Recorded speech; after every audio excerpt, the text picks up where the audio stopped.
Call to join us. Order. Before we begin, I want to remind you that the Senate rules apply to joint assemblies, so although applause is permitted, in joint assemblies, whistling, hooting, and yelling are not appropriate. Not sure why there's a name in parentheses that says Dustin. This joint assembly is convened pursuant to the provisions of JRS 33, which the clerk will now read.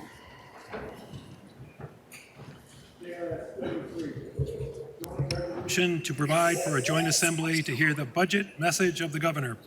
Resolved by the Senate and House of Representatives that the two houses meet in joint assembly on Tuesday, January 20, 2026 at 1 o'clock in the afternoon to receive the budget message of the governor. The chair recognizes the senator from Chittenden Central District for the purpose of making a motion. Thank you.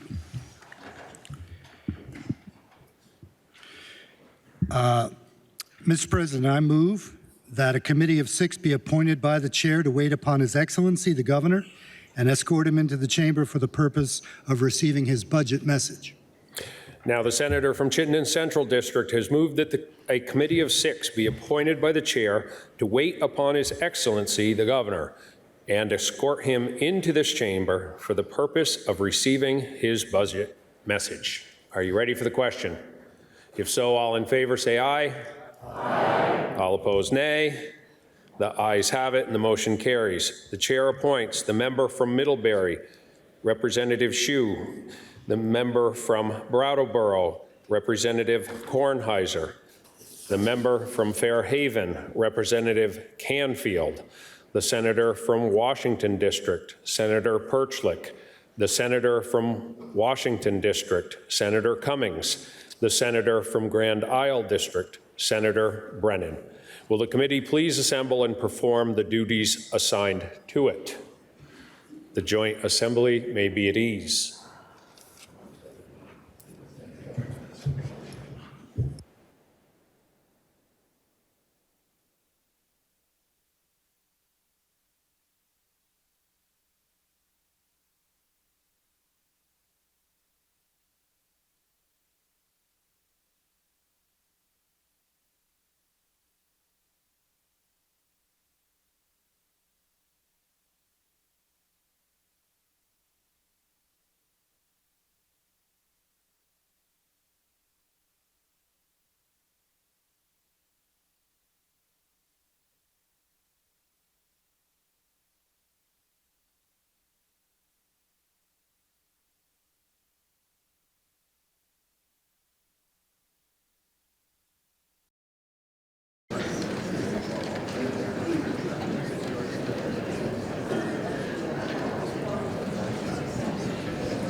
Would the members of the General Assembly please rise?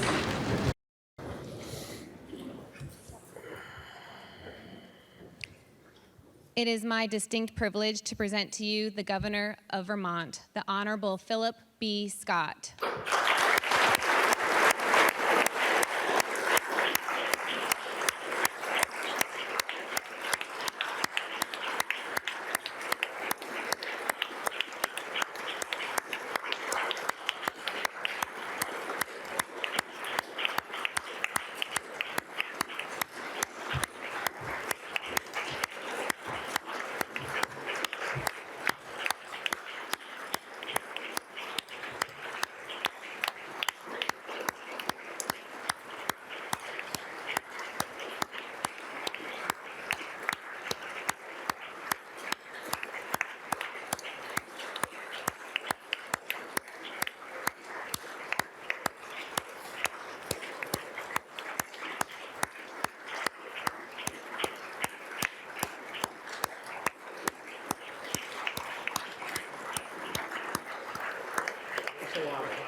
Welcome, Governor. Good to see you.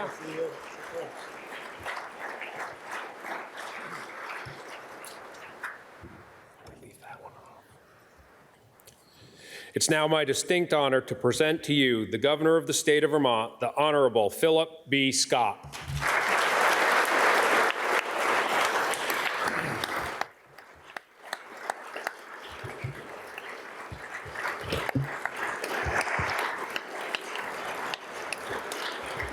Thank you.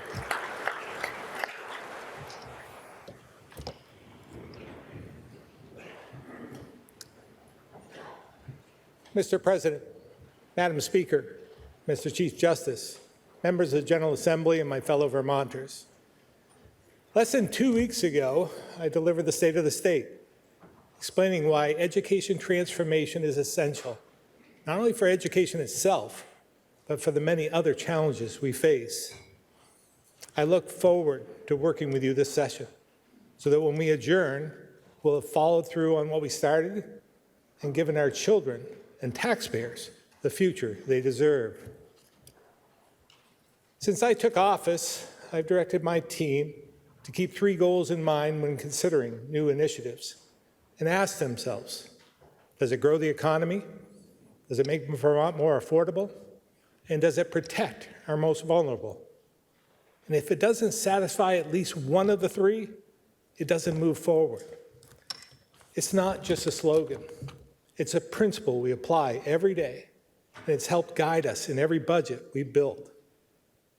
By setting clear priorities, we can keep our focus on the areas of greatest need and the greatest impact. Issues like education, housing, affordability, and public safety are key to reversing our demographics, building a stronger workforce, and bringing in more revenue organically rather than asking more from taxpayers. When we've worked together to pass budgets that met these principles, we've had success. Even before the large infusion of federal funds from the pandemic, we started to turn the corner. In those years, even though budget growth was slim, we were able to invest in clean water, childcare, downtown revitalization, housing, addiction, and more without raising taxes. And we went from revenue downgrades in 2017 to upgrades in 2018 and 19. This year is going to look a lot more like those early years. For some time, we benefited from billions in stimulus dollars through COVID relief, ARPA funds, IIJA, FEMA recovery funds, and more. And rather than just spending it, we made strategic and historic investments in housing, broadband, infrastructure, climate change mitigation, and weatherization. And the good news is that money is still being put to work. But today, even the traditional funding we've come to expect from Washington is uncertain. And from what I've seen, no amount of political posturing or strongly worded statements will change that. So it's more important than ever to focus on the issues we can control, stay disciplined, and set clear priorities so we make sure Vermonters get the most out of the resources we do have.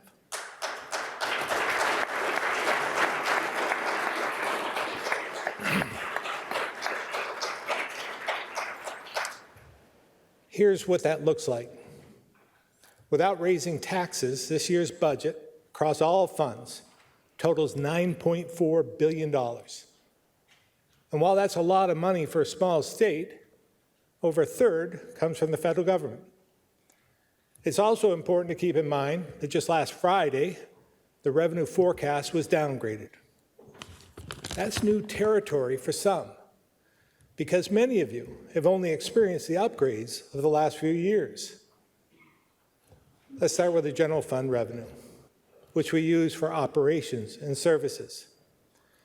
An $8 million reduction from what we expected, based on the July forecast, leaves us with $2.53 billion this year. And as you'll see, that money goes quickly. It will cost $139 million more in fiscal year 27 to do exactly what we're doing this year due to inflation, increased costs, and other pressures. Pensions, for example, have increased yet again this year by 9.7%, despite some of your recent efforts to reform the fund. This single item will now require $331 million from the general fund, for a total of nearly $550 million across all funds. As Dave Coates, who's a managing partner at KPMG and an advisor to many governors and legislators, repeatedly warned us, this is what happens when you throw money at a problem without fixing the structural issues.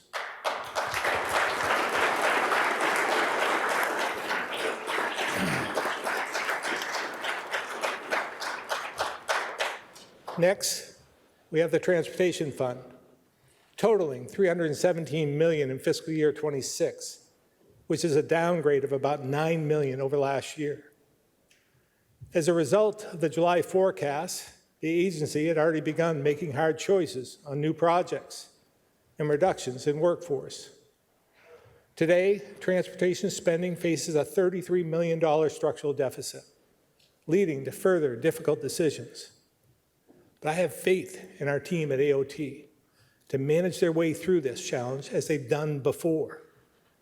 Because we've known for quite some time that supporting the Transportation Fund with a gas tax would eventually lead to shortfalls as fuel mileage has improved and electric vehicle use has grown. We also need to keep in mind, the more it snows, the more overtime hours are racked up, the more salt we need, which also impacts the T Fund.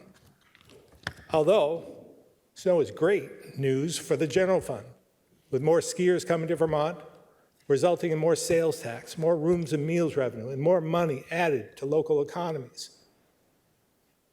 But for those looking for a quick fix to the shortfall we face, I want to be crystal clear. I will not support raising the gas tax.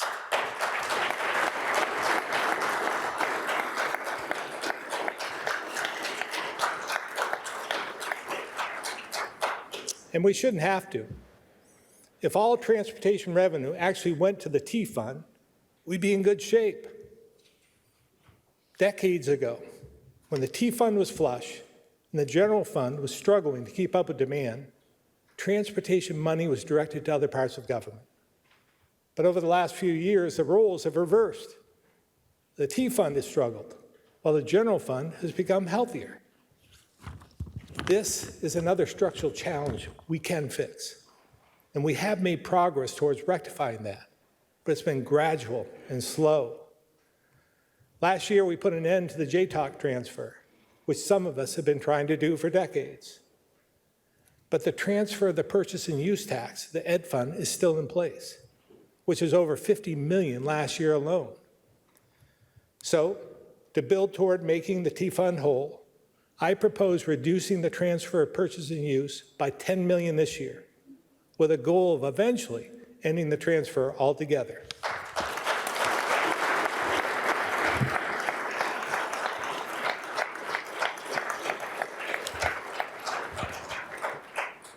That brings me to the Ed Fund, which will require $2.56 billion. That's up 39% in just the last 5 years, partially paid for by a 41% increase in property taxes. All in, including federal funding and other general fund investments, the total cost of our education system is creeping towards $3 billion. And remember, that's for about 80,000 kids. Now, I know we've been over this before, but it's important to remember where that money comes from. This year, on top of property taxes, we'll use every dime of the sales tax, $641 million. All proceeds from the lottery, $33 million. Nearly a third of the purchase use tax, another $42 million. And a quarter of the rooms and meals tax, about $76 million. All told, we'll send almost $800 million to the Ed Fund just this year. And even that isn't the whole story, because the $248 million we need for teachers' retirement and other benefits also comes out of the general fund. So it's over $1 billion in additional state money on top of property taxes, paying for education expenses.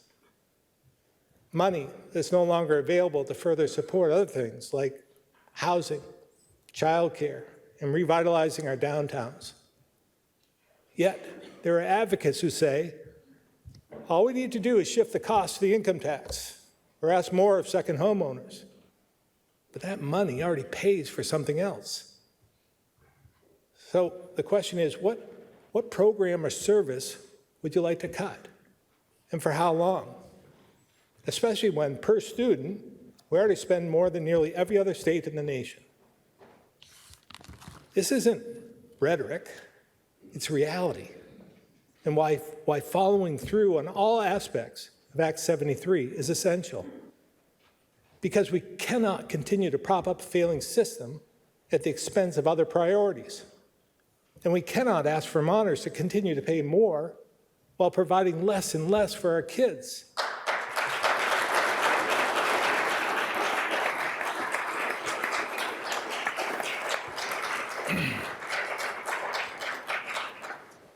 While we do the hard work to fix the structural issues in education, I propose dedicating $105 million through budget adjustment and the big bill for property tax relief.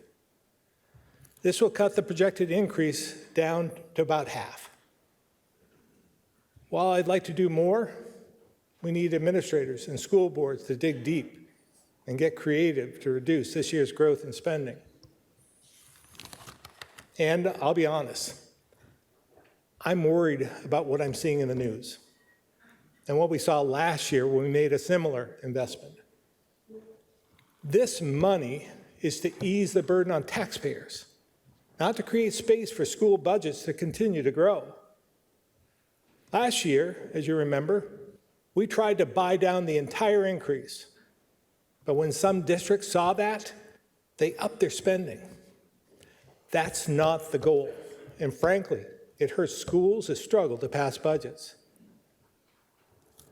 I know many districts are doing their best, but we need everyone pulling in the same direction to lower the tax burden on Vermonters this year. To help bridge that gap in the future, and prove to the naysayers that we can work together to solve this problem, I'm also asking you to consider Senator Bruce's education spending cap proposal to mitigate another increase next year.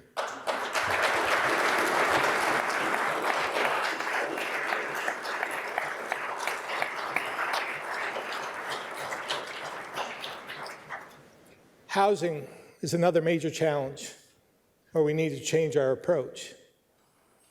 And whether the concern is the cost of a mortgage or rent, the quality of homes and apartments, or just being able to find somewhere to live, the answer is simple: more housing. More housing will help stabilize the market, bring down rent and prices, and decrease the property tax burden. This has been a priority for my administration since day one. And we have taken action, investing nearly $800 million since 2020, creating new programs like VHIP and MER, passing the Home Act in 2023, and CHIP, which could leverage up to $2 billion for infrastructure to support more homes. But, as I frequently warn, it hasn't moved the needle quick enough because we haven't aligned the old regulatory system to meet current demand, which is about 30,000 homes over the next 4 years. So it's clear we need to rethink our regulatory process to make real headway. That's why last summer I signed an executive order to reduce red tape. And with it, the cost of building a single-family home dropped by about $25,000. So we'll again present a package to continue to modernize Act 250. It starts with extending the interim housing exemptions to 2030. We also need to adjust the requirements for those exemptions so that smaller towns can plan their future at the local level, and we aren't simply replacing old restrictions with new restrictions. And we should repeal the road rule, because making it even harder to build, especially in smaller, more rural communities, at a time when we need to increase housing isn't fair and just doesn't make sense.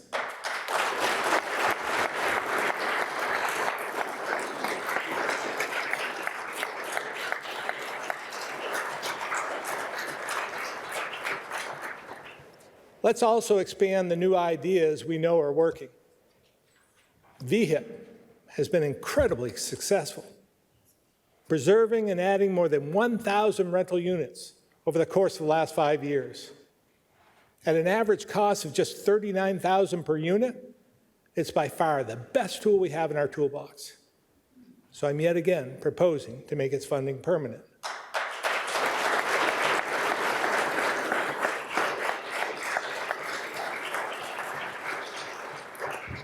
In last year's downtown and village tax credits, we'll leverage nearly $70 million for building improvements and public infrastructure. They provide millions each year for projects that spur growth, enhance downtowns, and bring left-behind communities back to life. So I'll ask you to continue your support for this important program. The housing crisis also makes it more difficult to address homelessness. But the hotel-motel program has not worked.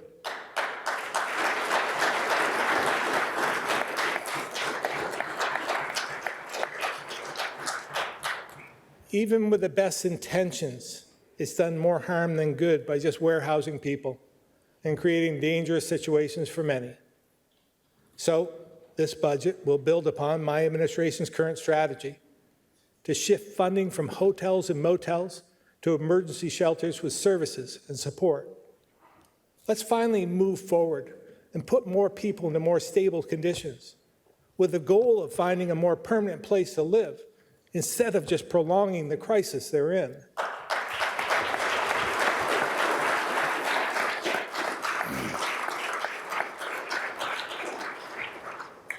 I'm pretty sure that most everyone in this room has heard from a constituent about housing, whether their rent is too high or they can't find a home. I also know many of you talked about it on the campaign trail. So now's the time to get it done. I understand some worry that if we do too much, we could lose some of the character of our communities, some of that rural charm that makes Vermont so special. But if we want to make the next generation of Vermonters be able to afford to live here, we've got to treat housing like the crisis it is and make real change this session.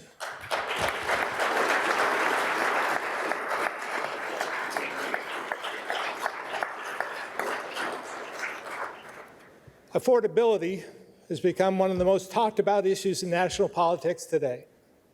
And it's refreshing to hear previous skeptics acknowledge it matters. Because the affordability crisis, as some of us have been talking about for about a decade or more, is real.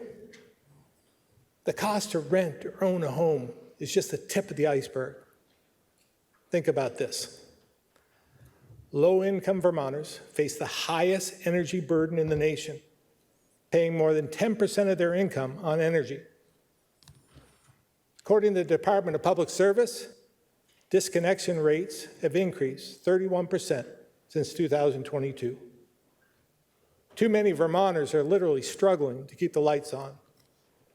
Unfortunately, previous policy decisions made in this building prioritize ideology over reality and results.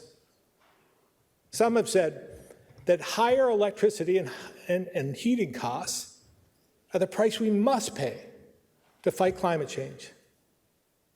I just don't believe that's true. But I know what is true is that higher costs are hurting families, small businesses, and large employers. There's a better way to lower energy prices and reduce emissions much faster if you're willing to work with us to change course. First, we need to give ourselves credit for the clean sources we're already using. Without sacrificing emission reductions, clean energy meets our goals faster than the inflexible standard in place today. In fact, if you adopt our proposal, we're confident utilities can achieve 100% clean energy by 2030. at a substantially lower cost than current policy requires. It's time we join other northeastern states who have already recognized that proven renewable and clean sources like solar, hydro, and yes, even nuclear, must be part of the solution.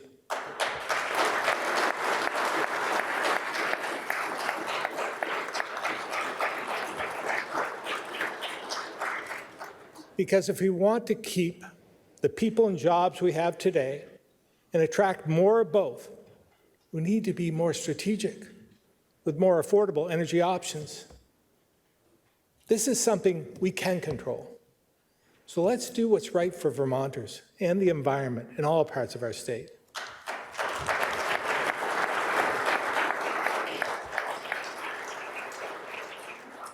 We need to take the same transformative approach in healthcare. In 2010, the Affordable Care Act was passed in Washington. Whatever your views on the ACA, it established important protections for things like pre-existing conditions. And it provided flexibility with guardrails for states to be creative and find ways to expand access, increase choice, lower costs, with more people covered. But Vermont took a very different approach, and the opportunity to build more options was set aside to pursue a government-run single-payer plan that failed after years of empty promises and millions of dollars. Despite that, its regulatory framework remains embedded in our healthcare system, resulting in some of the fewest choices and some of the highest costs in the nation. And when healthcare costs rise, so does the cost of living, of doing business, of running government and schools. It affects all of us. This issue is compounded by demographics, because as our population ages, more services are typically needed. We all know healthcare delivery, administration, finance, and policy are complex. But complexity can't be an excuse for halting essential change. And just like education, housing, and energy, small changes here and there aren't going to get us where we need to go. So we need a new approach.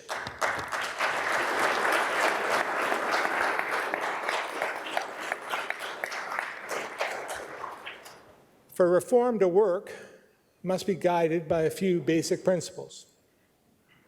First, affordability for families, employers, and taxpayers. Second, real choices in care and coverage. Third, a system that rewards value, prevention, and accountability. Our experience in Vermont demonstrates, beyond any doubt, that when policy abandons those principles, costs rise, choices disappear, and the people who pay the highest price are working Vermonters and seniors on a fixed income. So let's start with common sense steps to restore affordability and choice. We can expand options, especially for young people and working families, by offering access to a wider range of insurance plans, like they do in other states, at far lower costs. And in a system with more choice, we can use tools like reinsurance to lower costs as well. And thanks to new federal funding, over the next 5 years, we got a plan to put nearly $1 billion into rural health, to expand primary care practices, give underserved areas access to more choices for care, and rebuild our healthcare workforce. These are just a few of the healthcare proposals we brought forward this session. Because when essential systems begin to fail, we need to look at the foundation. And when the structural damage is straining families, workplaces, and entire communities, it takes more than a few bandages to fix it.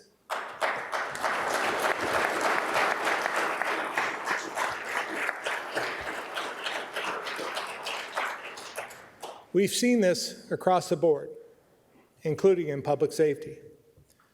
For too long, our criminal justice policies have been out of balance, prioritizing offenders' interests to the detriment of victims and communities. As a result, rates of violent crime have increased, and some lower level crimes, which have a big impact on our quality of life, are at historic highs. Drug trafficking and addiction are at the center of many of these trends, as is less accountability within the system. Much of the crime in our communities and the cases in our courts are caused by repeat offenders.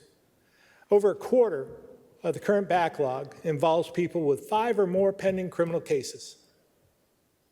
There are too many released pretrial who ignore court orders and court dates and face little or no accountability for violating conditions of release or failing to appear. We've reached a point where there are no consequences for failing to show up at all. That's the definition of a broken system.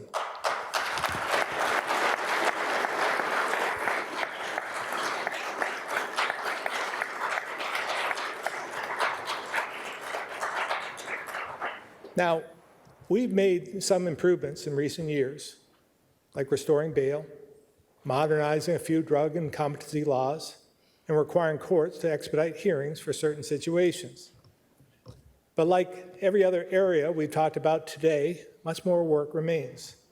So let's keep moving towards the middle with a legislative package that prioritizes safety, health, and the welfare of victims, families, and communities, as well as opportunities for offenders to turn their lives around.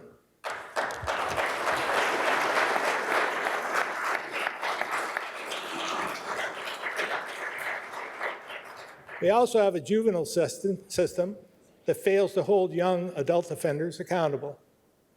So this year, we should repeal, not just delay, the raise the age legislation for 19-year-olds. It was a mistake.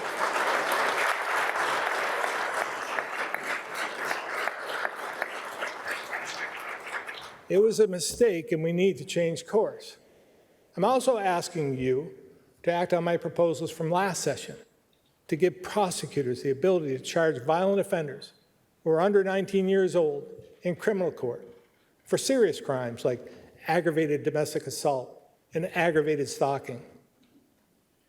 And we need to restore accountability for 19 to 22-year-olds because our system allows some to strategically run out the clock without ever meeting a caseworker, seeking treatment, or returning to court. That's not accountability, and it fails the community and the young Vermonters who need our help. We need to make sure these offenders have a path to a fresh start, but we also need to make sure they're earning that path and get the support to stay on it. We can also improve systems that aren't working well and expand on those that are. Pretrial supervision, if done right, can improve safety, support, accountability, provide connections to services, and helps make sure people show up for court. That's why this budget increases base funding to expand pretrial supervision statewide, and we'll work with you to address the shortcomings of the current approach. None of this succeeds without continued commitment to mental health, addiction treatment, and recovery, and we're making some progress. Drug-related overdose deaths dropped sharply last year, cut nearly in half. But if we want to reduce drug use and crime, we need to reprioritize all 4 legs of the stool: prevention, treatment, recovery, and enforcement.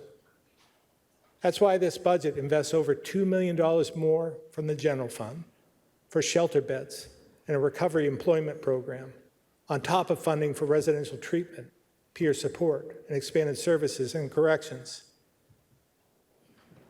It's been well over a decade since we first began to recognize the growing opioid crisis and all that came with it. And while it may not get the same headlines it did then, we can never lose sight of our duty to prevent tragedy and foster hope for Vermonters, families, and communities in every corner of the state.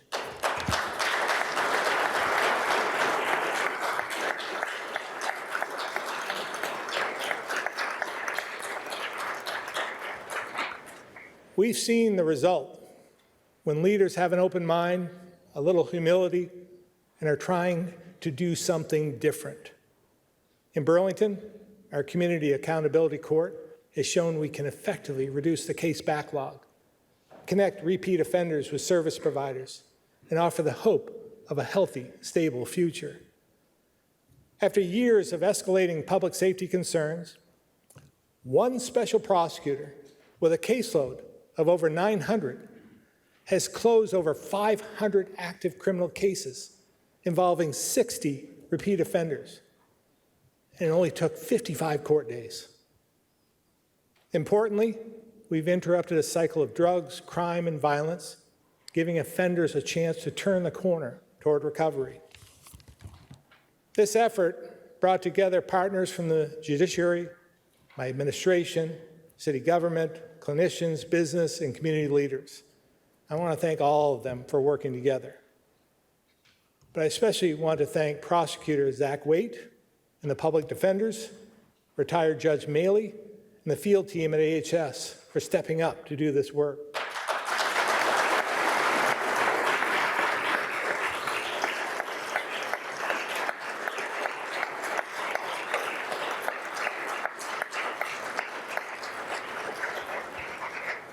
We've learned a lot from this experience, and this budget includes funds to replicate this effort in other counties across the state. Because when we expect accountability from criminals, ourselves, and our systems, communities are safer, quality of life improves, and people trapped in a cycle of crime and despair have a real chance to change.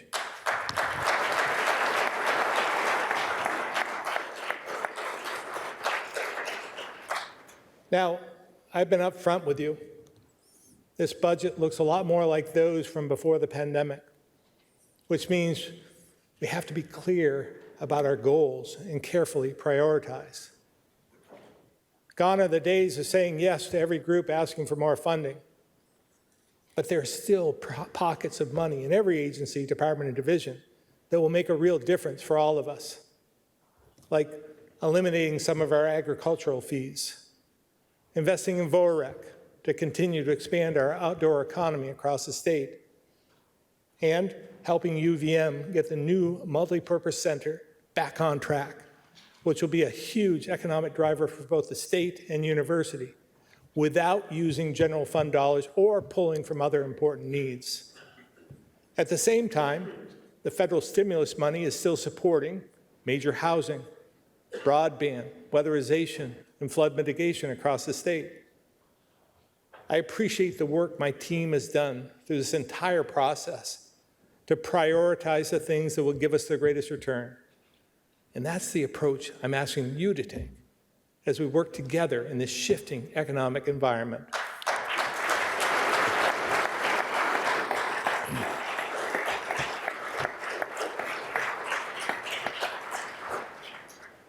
In January of 1991, Governor Snelling returned to this chamber and gave what would be his final inaugural address.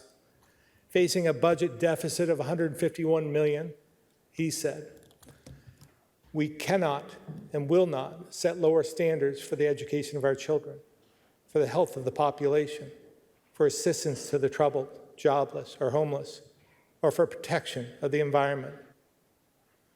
But we clearly must rethink how those goals are to be achieved." What followed was a time of transformation for Vermont. Under his vision and then Governor Dean's leadership, the legislature and administration worked to renovate old programs and failing systems, to better meet the challenges of a growing state, guided by innovation and strict fiscal discipline. That architecture is now at least 35 years old, built to solve a different set of problems at a different point in history. To be clear, our immediate fiscal challenges are not even close to what they were facing, or those of 2009 and 10. Just ask the deans of the House and Senate, Representative Emmons or Senator Cummings.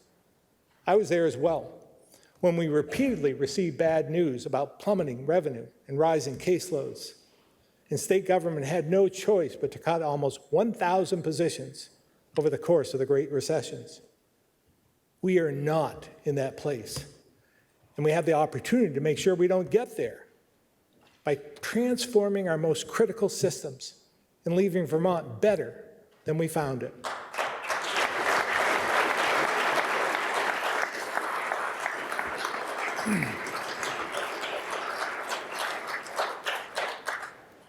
I began today talking about my administration's core values: growing the economy, making Vermont more affordable, and protecting the most vulnerable. While we know we can't do everything we want to do, those three goals give us the freedom to be flexible so we're not cemented to a certain way of thinking, approach, or political ideology. Because at the end of the day, I believe all Vermonters want to have a decent home they can afford and be proud of. They want to feel safe in their neighborhoods and downtowns and have roads that are safe and kept up. They want more affordable health care and utilities.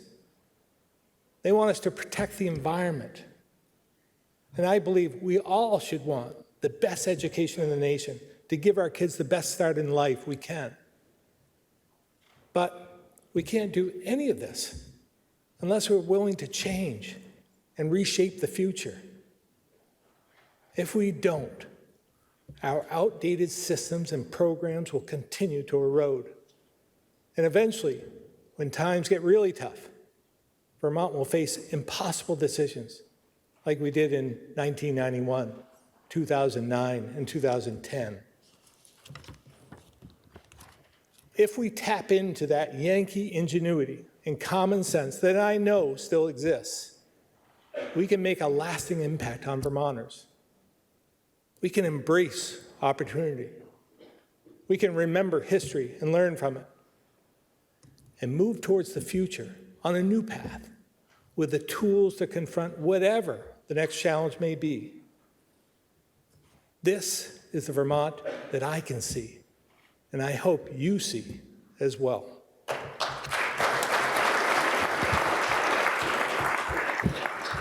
That's it. Nicely done. Take it easy.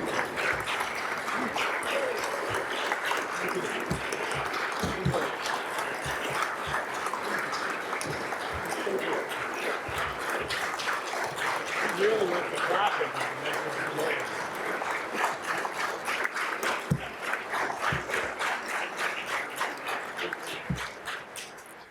Will the committee please reassemble and escort the governor from the chamber?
The assembly may be at ease.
Before we gavel out, I want to remind those present, please remain where you are while the Senate leaves and the doorkeepers escort our guests out. There being no further business, I do hereby declare this joint assembly dissolved.